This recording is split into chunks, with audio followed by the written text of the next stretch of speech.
Hello and welcome back. In this lecture, we are going to continue our discussion of the template class vector. Here is a quick recap of some of the relevant topics we have already studied. We have been studying about object-oriented programming with structures and classes. We have seen a brief glimpse of the C++ standard library. Specifically, we have looked at the string class, and in the last lecture, we studied some features of the vector class. In this lecture, we are going to study a few more features of the template class vector. Much of this lecture is motivated by the treatment in the book An Introduction to Programming Through C++ by Abhiram G. Ranade, published by McGraw-Hill Education in 2014. Now recall that the vector class is basically used for representing and manipulating one-dimensional arrays of objects, and it uses dynamically allocated arrays to store the elements. So the arrays can grow or shrink in size. We could resize a vector dynamically during execution of a program, and all of the dynamic memory management is built in.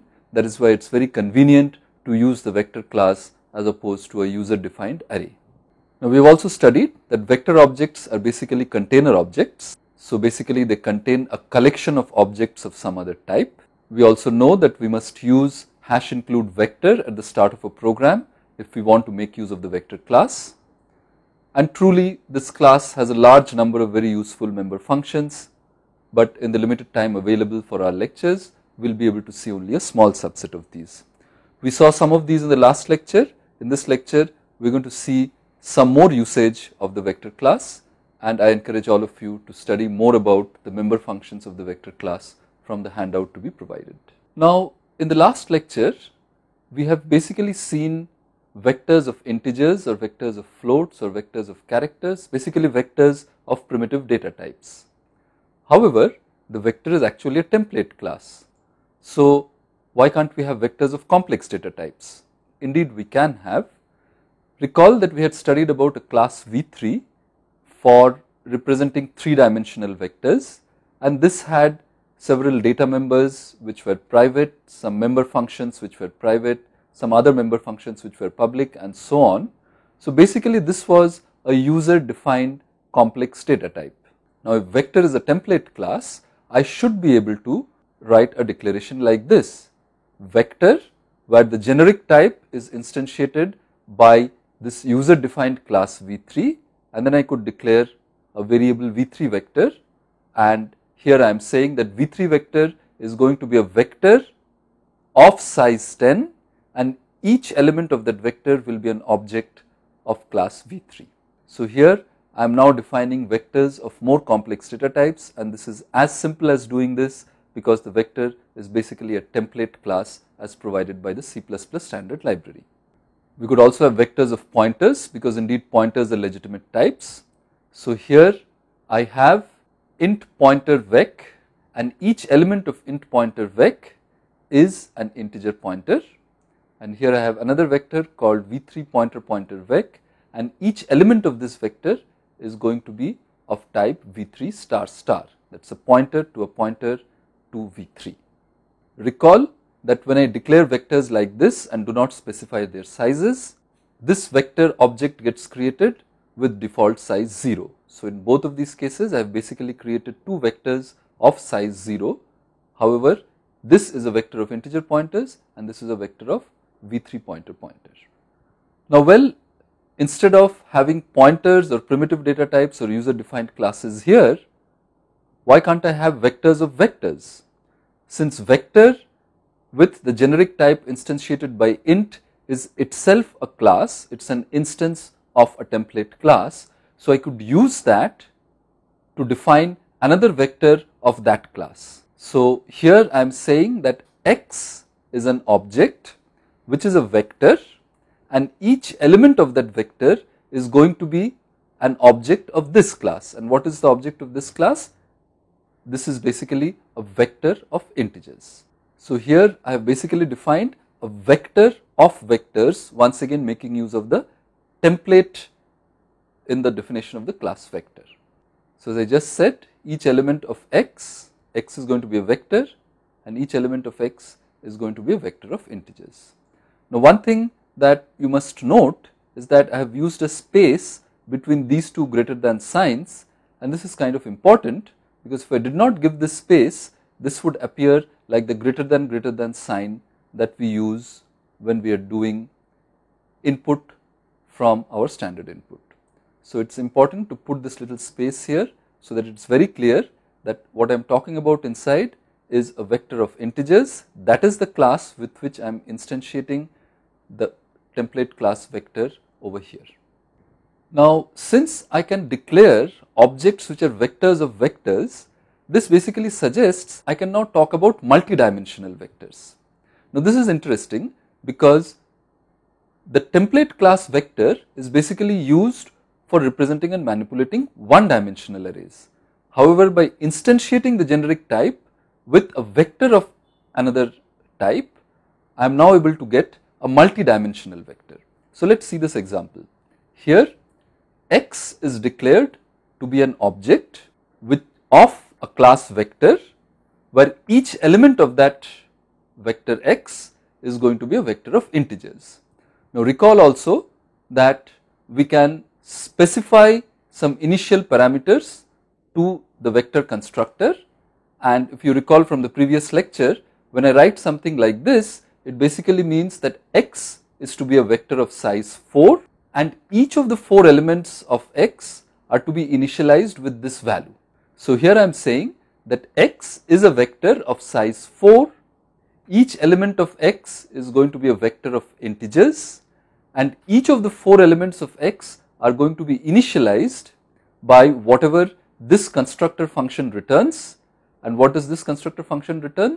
It returns a vector of integers of size 9. So therefore x is a vector of size 4 and each element of x is initialized with a vector of integers of size 9. So that is what I have shown here.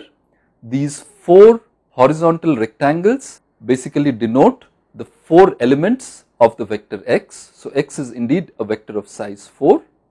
However, each of these elements is in turn a vector of integers of size 9.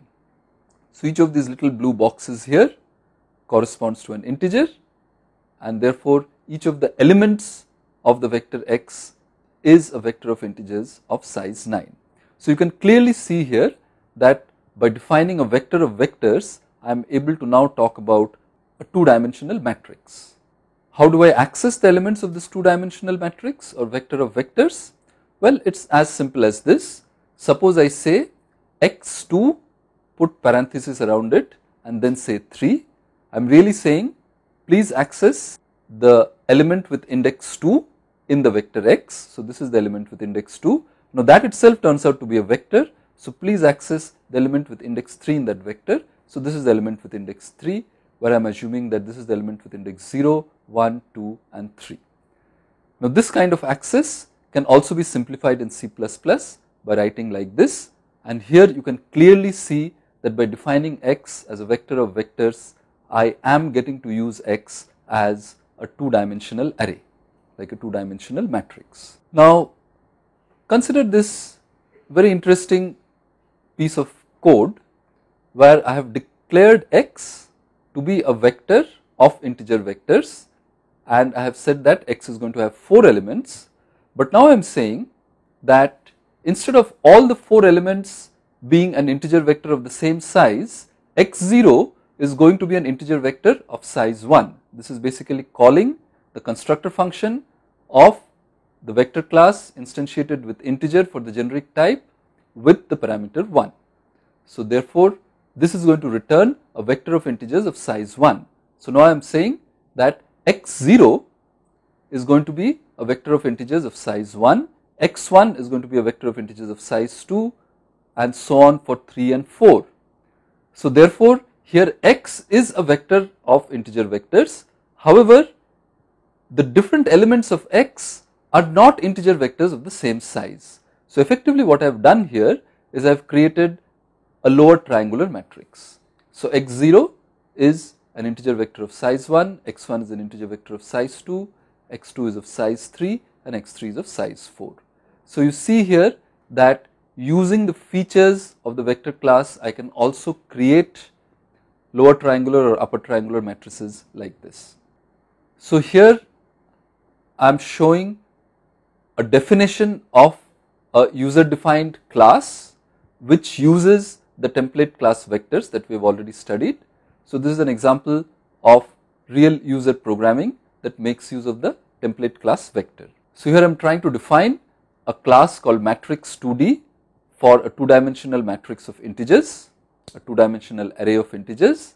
This class is a private data member called elements, which is a vector of integers. It has several public member functions. Let us look at the constructor function.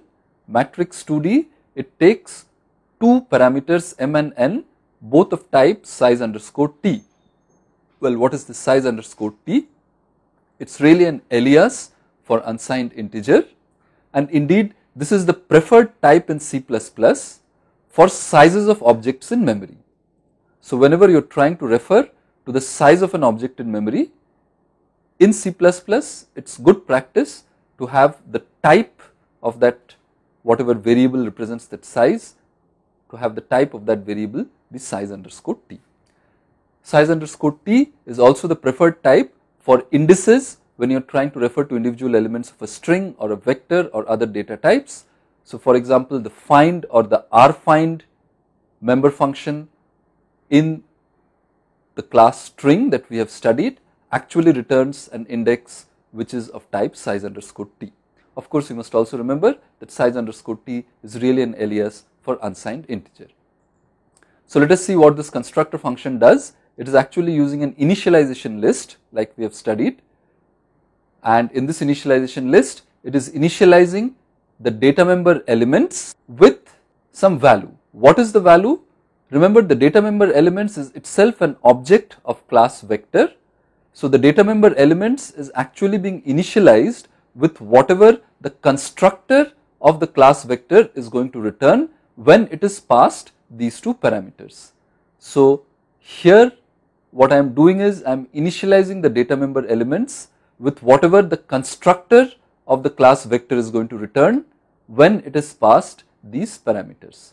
So what is the constructor for vector going to return when it is passed these parameters? Recall that when I pass parameters like this, when declaring a variable of type vector, what this means is this is the size of the vector and this is what each element of the vector should be initialized to. So here I am saying that elements should be initialized to a vector of size m, where each element of that vector is an integer vector of size n. So really I am initializing elements to a two-dimensional array or a two-dimensional matrix of size m by n. Here I have a public member function which is operator open parent close parent. So if you recall our discussion on operator overloading, so we have this member function operator open parent close parent, and if you recall our discussion on operator overloading, this is basically the overloaded open parent close parent operator, which is also called the overloaded function call operator. And what does it take as parameters? It takes I and j, both of type size underscore t, and what does it return? It returns the element in the ith row and jth column of our two-dimensional matrix. So basically it accesses elements I, j and returns it. Now we have also two other member functions here, n rows and n columns. So if I want to view this vector as a two-dimensional matrix, how many rows does it has? This is exactly the number of elements of this data member. So I return elements dot size. Remember, elements is a vector, so elements dot size is going to return the number of elements in this vector. And what is the number of columns? That is the number of elements in each element of this data member. This data member is a vector, so I can pick up a particular element of this vector. That itself is going to be a vector of integers, and I can find out how many elements are there in that vector of integers. So basically I can pick up element 0 and then find out the size of that vector which is element 0. Here I could also have used elements 1, elements 2, whatever. but here I have just chosen to use element 0 because as long as there is at least one row in this 2-dimensional matrix, I will be able to find the number of columns using element 0. So here is an example of a simple user program that makes use of the matrix 2D class that we just saw. So here in this program, I have declared an object M of class matrix 2D, and I have passed 5 and 5 as the parameters to the constructor function. So if you recall, the constructor function will take these two parameters, here M is 5 and N is 5, and it will simply create a vector of size 5, where each element of that vector is again an integer vector of size 5. And then here I am basically initializing the elements of this vector. So I am iterating from I 0 till I less than m dot n rows. This was a public member function that we just saw, and similarly I am iterating from j 0 to j less than m dot n columns, and mij, here is the overloaded function call operator that we saw in the previous slide. I am passing it two parameters I and j, and it is going to return me the jth element in the ith element of the vector m. So basically that is the element in the ith row and the jth column of the 2-dimensional matrix M that I am representing, and it is initializing that to some value, in this particular case I squared plus j squared. And then I could have some other code here which makes use of these values or updates these values, but the purpose of this example is to show how we can use a user defined matrix class which internally uses vectors in a real user program. So in summary, in this lecture we studied about some additional features of the vector class. We saw how to define multi-dimensional vectors, and of course there are many more member functions of the vector class. We did not have time to study all of those in our lectures here.